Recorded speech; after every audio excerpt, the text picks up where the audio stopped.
গোপন খবরের ভিত্তিতে আগরতলা গন্ডাছড়াগামী বাসের দুই মহিলা যাত্রীর কাছ থেকে লক্ষাধিক টাকার নেশা সামগ্রী উদ্ধার করে বাগমা ফাঁড়ির পুলিশ। ঘটনা রবিবার দুপুরে। ঘটনার বিবরণে জানা যায়, গোপন সূত্র মারফত পুলিশের কাছে খবর আসে TR01B1483 নম্বরের আগরতলা গন্ডাছড়াগামী যাত্রীবাহী বাসে দুজন মহিলা নেশা সামগ্রী নিয়ে আগরতলা থেকে অমরপুরের উদ্দেশ্যে রওনা দিয়েছেন।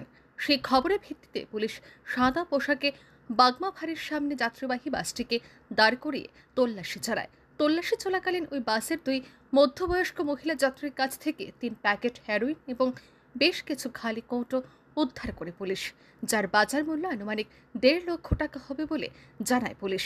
সাথে সাথে ওই দুই মহিলাকে বাস থেকে নামিয়ে বাগমা ফাঁড়িতে নিয়ে যাওয়া হয়। আটককৃত ওই দুই মহিলার নাম রুমা দেবনাথ, বয়স 40, এবং চম্পা দেবনাথ, বয়স 45।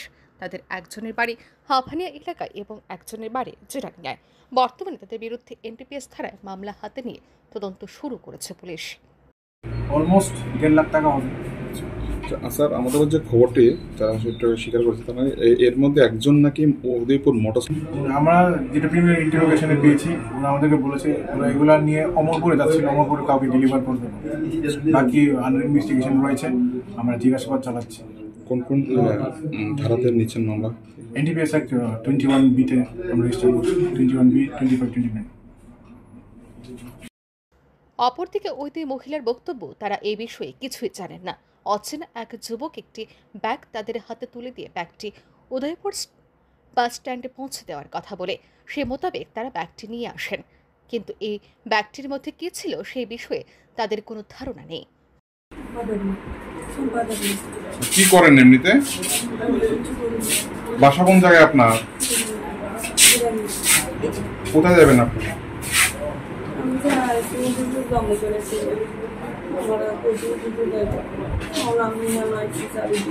কেন আটকেছে পুলিশ? কি কারণটা কি পাইছে এগুলো? কে দিছে আপনারা?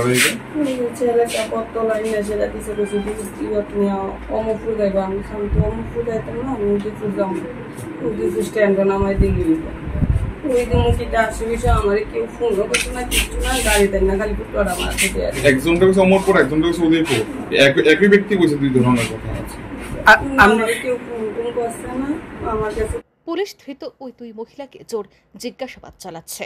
Bureau report, RE news.